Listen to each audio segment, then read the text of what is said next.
அன்பு நண்பர்களே, அனைவருக்கும் அன்னை சமையல் உமாவின் அன்பான வணக்கங்கள். இன்றைக்கி அன்னை சமையலில் பார்க்க போகிறது இது இட்லி, தோசை, பூரி, சப்பாத்தி, சாதம் எல்லாத்துக்குமே ரொம்ப நல்லாயிருக்கும்.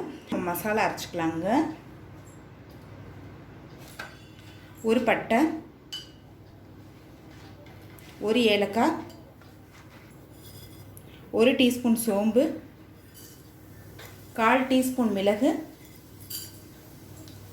2 டீஸ்பூன் தனியா, 6 காஞ்ச மிளகாய். ஸ்லோலே வச்சு கலர் மாறாத மாதிரி எல்லாத்தையும் வறுத்துக்கோங்க. இது மாதிரி மசாலா அரைச்சி போட்டிங்கன்னா டேஸ்ட் ரொம்ப நல்லாயிருக்கும். இப்போ எல்லாத்தையும் நல்ல வாசனை வர வரைக்கும் வறுத்தாச்சுங்க. 1 டீஸ்பூன் கசகசா இது கூடவே சேர்த்துக்கலாம்.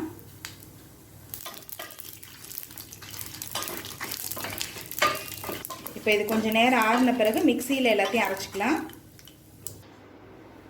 கடாயில் தேவையான அளவு எண்ணெய், 1 டீஸ்பூன் கடுகு,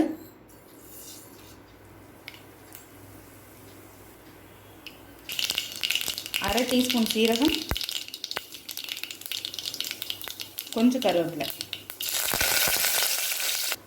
பொடியாக நறுக்குன்னு 2 வெங்காயத்தை சேர்த்துக்கலாம்.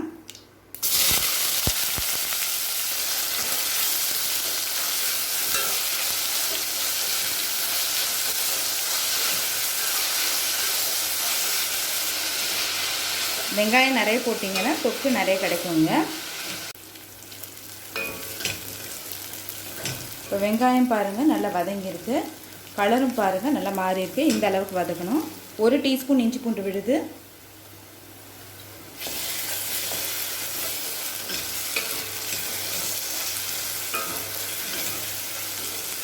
அடுத்தது 2 தக்காளி சேர்த்துக்கலாம்.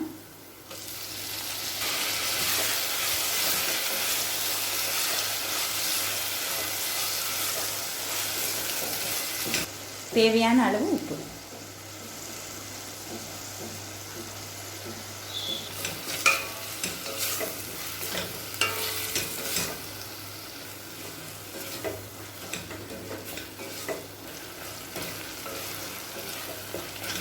இப்போ தக்காளி நல்லா வதங்கிடுச்சுங்க.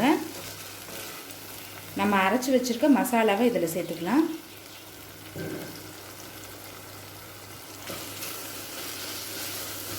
மசாலாவை ஏற்கனவே வதக்கி அரைச்சிருக்கோம், அதனால் இப்போ நீங்கள் லேசாக வதக்கினா போதும்.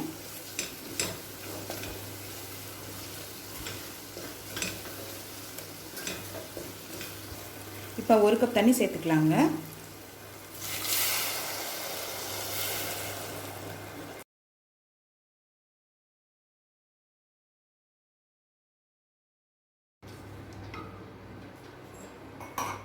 ஒரு 2 நிமிஷம் ஸ்லோலே வச்சிடலாம்.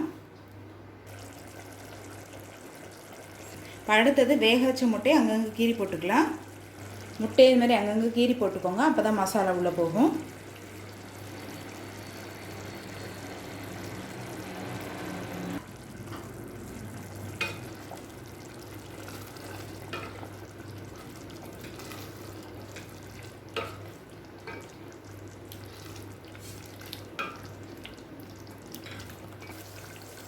இப்போ இது ஒரு மூடி போட்டு ஒரு 5 நிமிஷம் ஸ்லோலே வச்சிடலாங்க.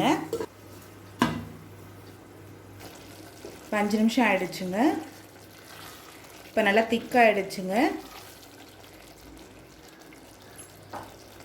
இப்போ கொஞ்சம் கொத்தமல்லி சேர்த்துக்கலாம். ரெடி ஆகிடுச்சு, நம்ம சர்வ் பண்ணிடலாம்.